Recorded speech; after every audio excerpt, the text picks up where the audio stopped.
వందనాలండి. ఈరోజు ఫిబ్రవరి 13. 5,000 మందికి భోజనాలు పెట్టుట గురించి మాట్లాడుకుందాం.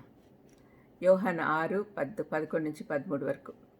యేసు ఆ రొట్టెలు పట్టుకొని కృతజ్ఞతాస్తుతులు చెల్లించి కూర్చున్న వారికి వడ్డించెను.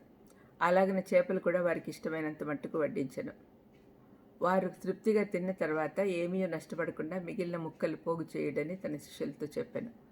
మిగిలినవి పోగు చేసి 12 గంపలు నింపిరి. ఇది యోహాను సువార్తలో రాయబడింది. ఈ అద్భుతము మిగిలిన 3 సువార్తల్లో కూడా గ్రంథస్థం చేయబడి ఉంది. మత్తయి 14లో 13-21 వరకు, మార్కు 6:30-44 వరకు, లూకా 9:10-17 వరకు.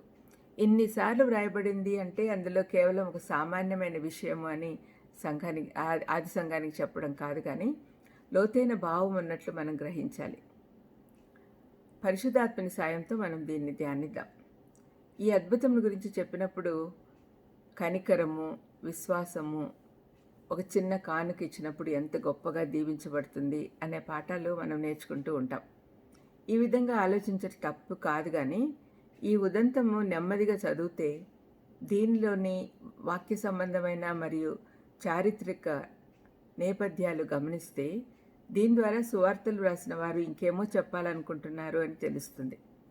యేసుప్రభువును ఇజ్రాయేలీల చరిత్రలో ఇముడ్చుటకు ఉన్నారు అని కూడా మనకు తెలుస్తుంది. ఈ అద్భుతాన్ని అనేకసార్లు గుర్తు చేసి మరలా చెప్పి భద్రపరుస్తూ ఉన్నారు. దానికి కారణము యేసయ్య ఎవరో ప్రజలకు తెలపడం.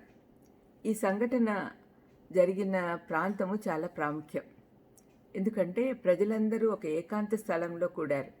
ఇది గమనించాల్సిన విషయం. లేఖనాలలో అరణ్య ప్రాంతాలలో ఇజ్రాయేలీలు దేవునిపై ఆధారపడటం నేర్చుకున్నారు.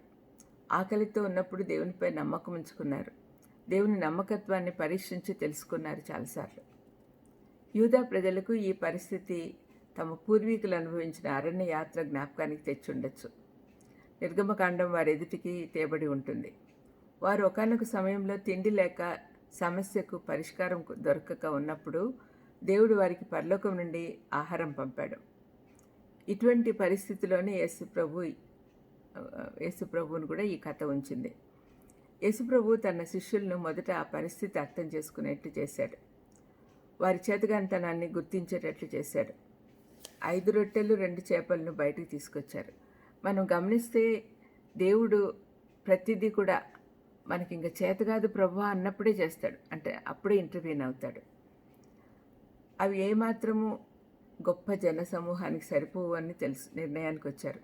ఆ తర్వాత మాత్రమే యేసుప్రభు ఆ సమస్యను తన చేతిలోకి తీసుకున్నాడు. దేవుని కృతజ్ఞతలు చెల్లించి విరిచి వారందరికీ పంచిపెట్టి వారు తృప్తి పొందగాక మిగిలినవి 12 గంపలకెత్తారు.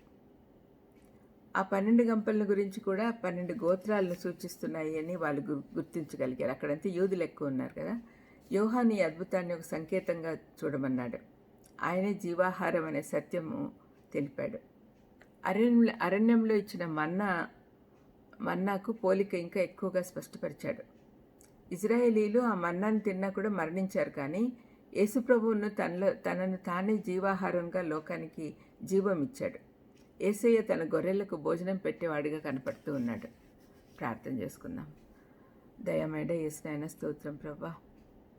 ఈ అద్భుతం ద్వారా అనేక పాఠాలు నేర్చుకునేదానికి మాకు అవకాశం ఇచ్చినందుకు మీకు స్తోత్రం నాయన. ఏదైనా క్షుణ్ణంగా చదివి అర్థం చేసుకునేదానికి కావాల్సిన జ్ఞానం నన్ను గ్రహించమని యేసుక్రీస్తు నామమున వేడుకొంచున్నాను తండ్రి. ఆమెన్. God bless you.